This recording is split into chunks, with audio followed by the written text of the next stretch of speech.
In the spring of 1945, the world held its breath. In Europe, the final agonal gasps of the Third Reich echoed across a ruined continent. But on the other side of the planet, in the vast blue expanse of the Pacific Ocean, the war had reached a fever pitch of primal, fanatical violence.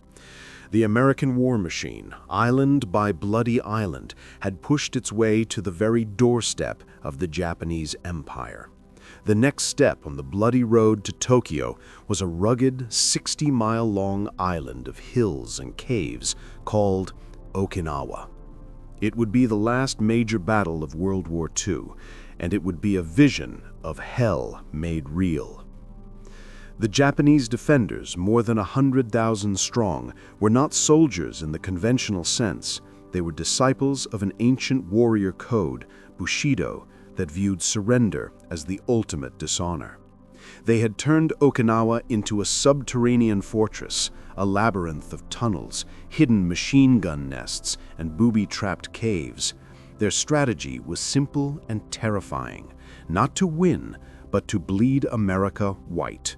To kill as many Americans as possible, to make the cost of victory so horrifically high that the invaders would lose their will to fight.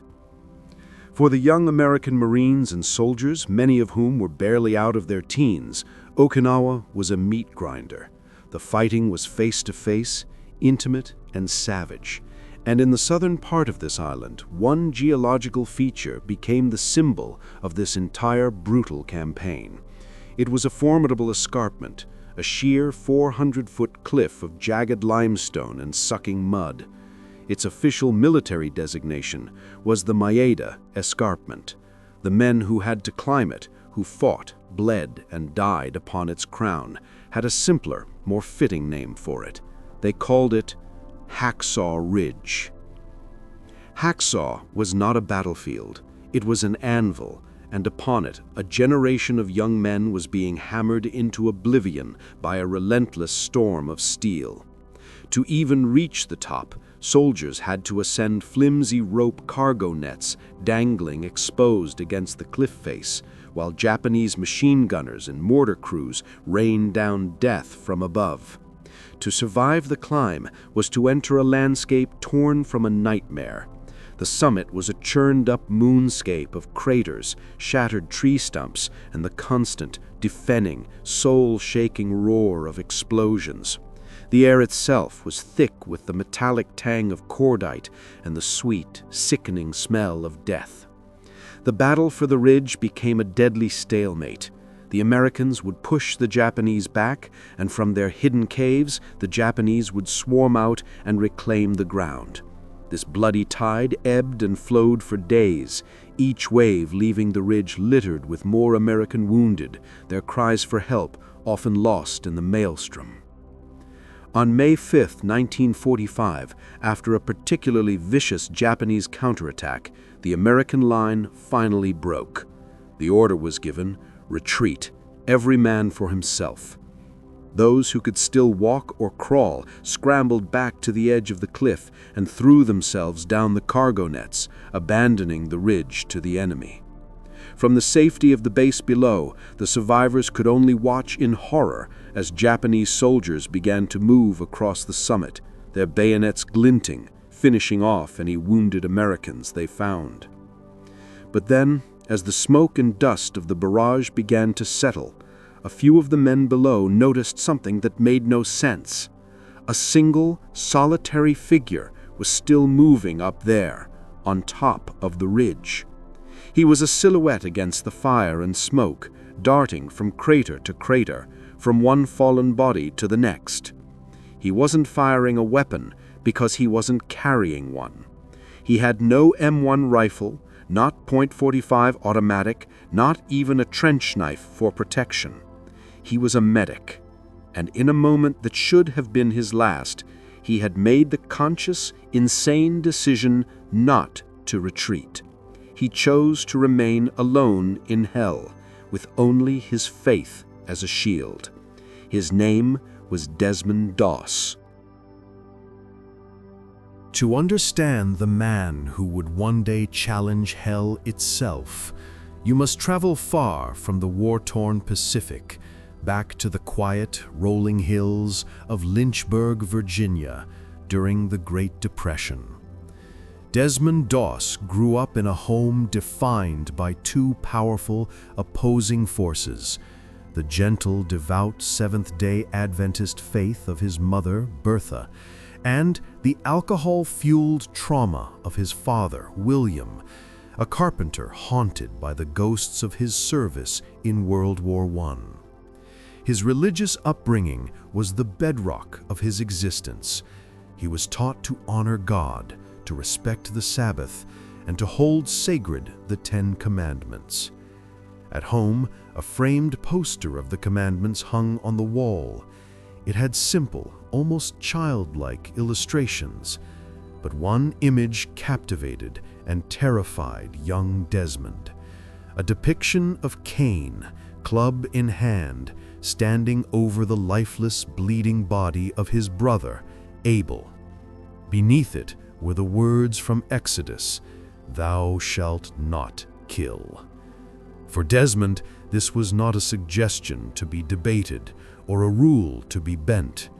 It was an absolute divine law, as real and solid as the ground beneath his feet. This belief was seared into his soul by a traumatic event that brought the illustration to life in his own living room.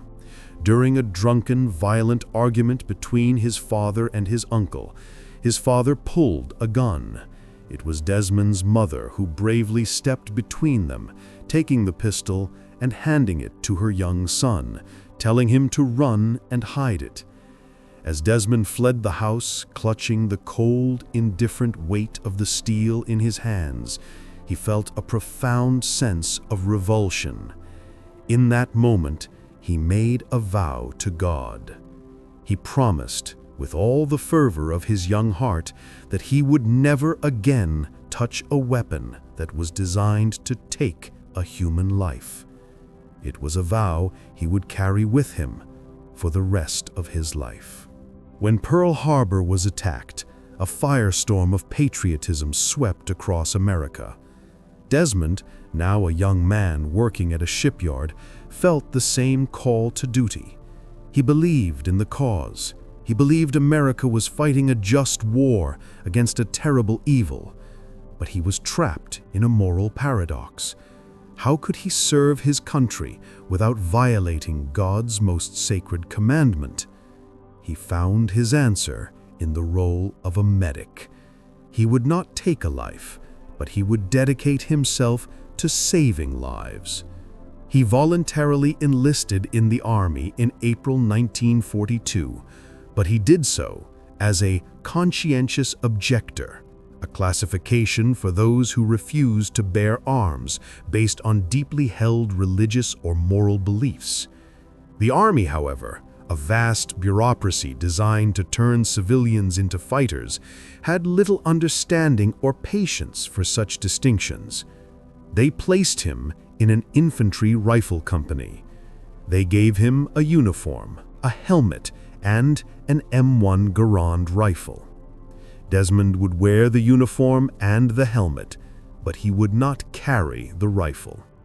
And with that simple, quiet refusal, his personal war began long before he ever saw an enemy soldier. For the United States Army in the 1940s, a soldier who wouldn't fight was an absurdity, a useless cog in the great machine of war. In the harsh, unforgiving world of boot camp at Fort Jackson, South Carolina, Desmond Doss was not seen as a man of principle. He was seen as a coward, a freak, a traitor hiding behind a Bible. His fellow soldiers, who were being mentally and physically prepared to face death, viewed his refusal to carry a weapon as a profound insult and a deadly liability. They saw him as a weak link who would get them all killed when the bullets started flying. The abuse was relentless and cruel. They ostracized him. When he knelt by his bunk to pray at night, a cascade of boots and insults would be hurled at him from the darkness. His earnest faith was a target for their fear and frustration. His commanding officers were even harsher. They saw him as a problem that needed to be erased. His sergeant, Jack Glover, was convinced Doss was a fraud and made it his personal mission to break him. He assigned Desmond the most grueling, degrading tasks, often deliberately scheduling them for Saturdays, Desmond's Sabbath, in an attempt to force him to compromise his beliefs. But Desmond would simply reply, "I'll do any duty you want me to, Sergeant, from Monday morning to Friday night, but Saturday is my Sabbath." His company commander, Captain Cunningham, was determined to get him out of his unit. He tried to have Desmond discharged on a Section 8, a designation for the mentally unfit, but Desmond refused to quit. He argued, "I'd be a poor Christian if I accepted a discharge for psychoneurotic reasons just to get out of a tight spot. I'm not crazy, I just believe in the Bible." The conflict escalated until Captain Cunningham gave him a direct order. "Doss, take this rifle." When Desmond politely refused, he was officially charged with disobeying a direct order in wartime. The threat of a court-martial loomed, an offense that could lead to years in a military prison like Leavenworth. The pressure was immense. The entire weight of the military command structure was bearing down on this one quiet, impossibly stubborn man. But his vow, made as a boy holding his father's gun, was unbreakable. Just before he was to be shipped off to prison, a desperate appeal from his family and church leaders reached the higher echelons in Washington, D.C. The War Department intervened, clarifying his legal right under public law to serve as a non-combatant. He had won the battle against his own army, but he was more alone than ever. As his unit, the 77th Infantry Division, prepared to ship out to the Pacific, he was a pariah. The men of Company B made their feelings clear. "When we go into combat, don't expect us to be looking out for you." The 77th Infantry Division was thrown into some of the most ferocious fighting of the Pacific Campaign. First on the island of Guam, then in the hellish Battle of Leyte in the Philippines. In the suffocating, claustrophobic heat of the jungles, amidst the terrifying chaos of combat, the soldiers of Company B finally saw what Desmond Doss was truly made of. The man they had called a coward was, to their utter astonishment, possessed of a courage that seemed to defy all human instinct.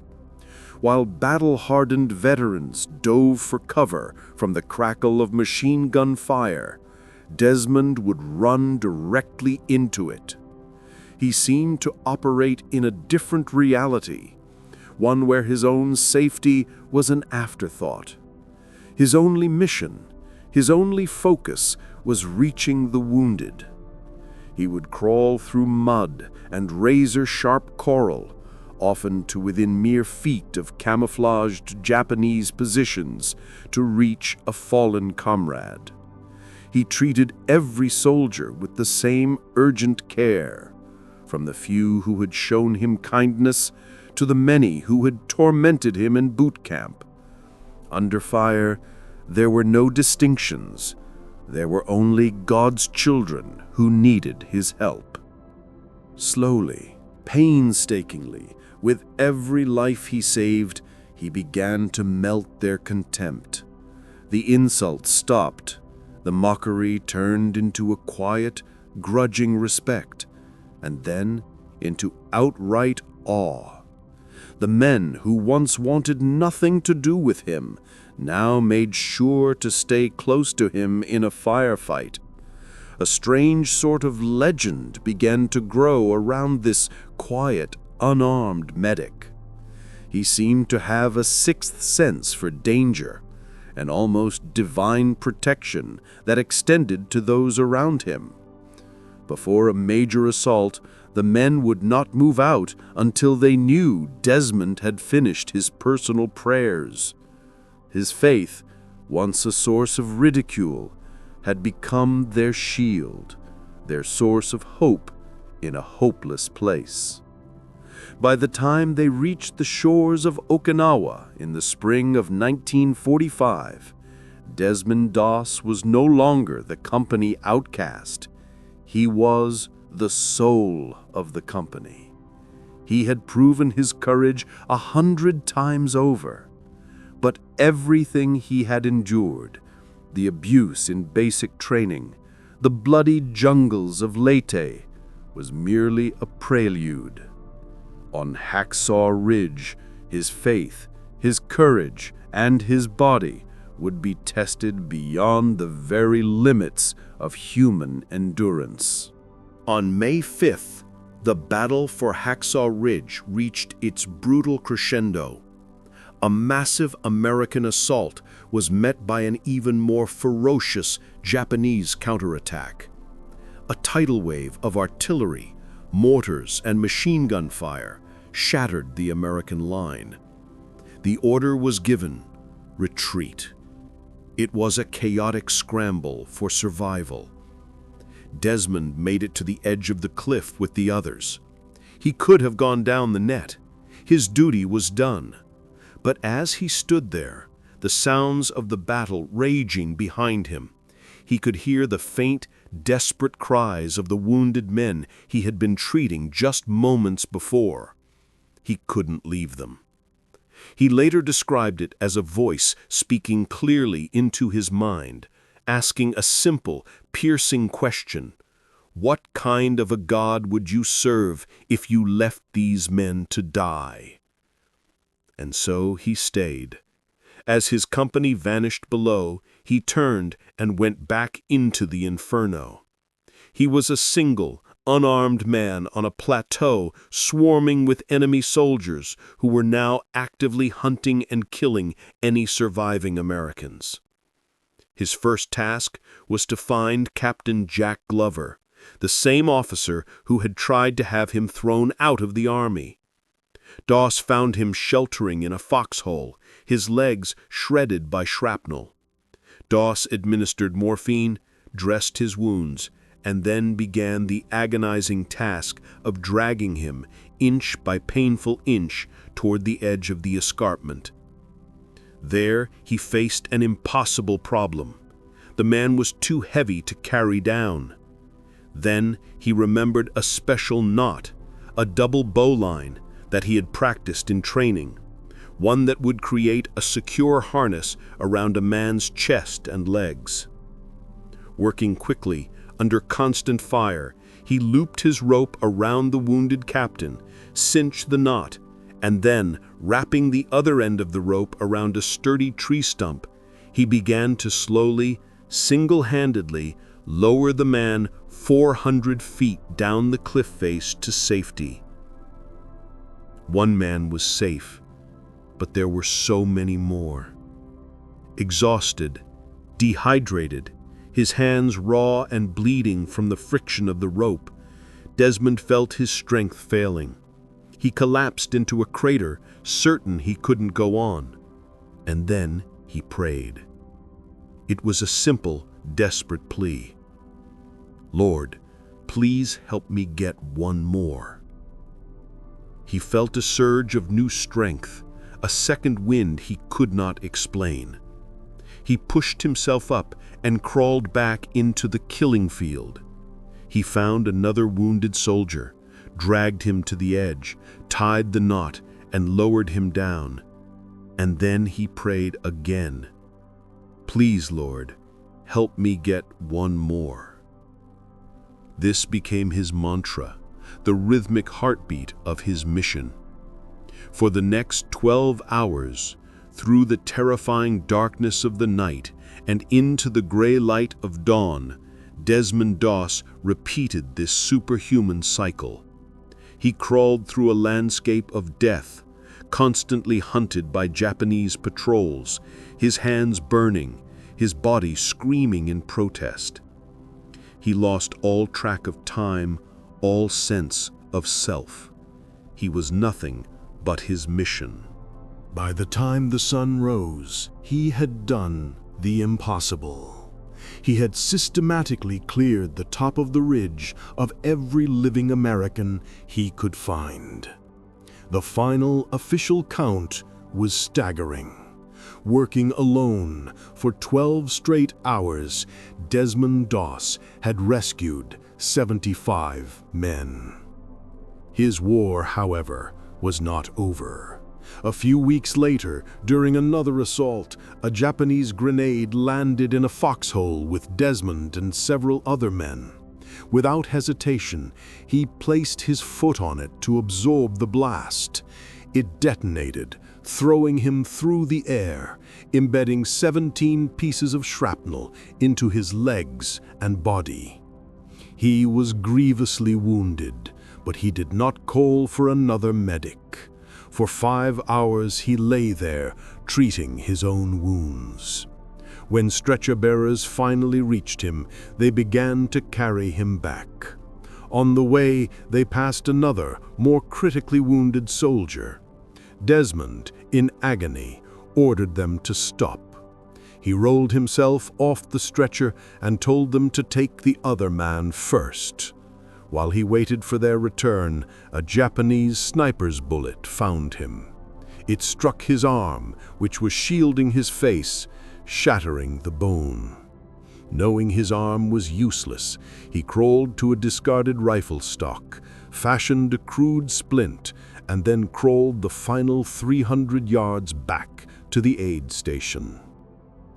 On October 12, 1945, a quiet, unassuming man stood before President Harry S. Truman at the White House. As the president placed the Medal of Honor around his neck, he spoke for the entire nation. "I'm proud of you," Truman said. "You really deserve this."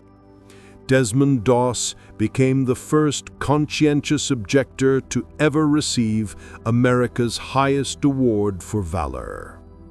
The war had cost him dearly. He would spend the next 5 years in and out of hospitals, eventually losing a lung to tuberculosis. The powerful antibiotics used to save his life left him completely deaf. Yet, he never expressed regret. He lived a long, humble life, rarely speaking of what he had done. The story of Desmond Doss is more than a war story. It is a profound testament to the power of conviction, a challenge to our very definition of courage. It proves that heroism is not measured by the lives you take, but by the lives you save. He was a man whose strength came not from a weapon in his hands, but from the unwavering faith in his heart. And in the darkest corner of the world, he showed humanity that one man, armed with nothing but his own 2 hands and an unbreakable vow, could conquer hell itself.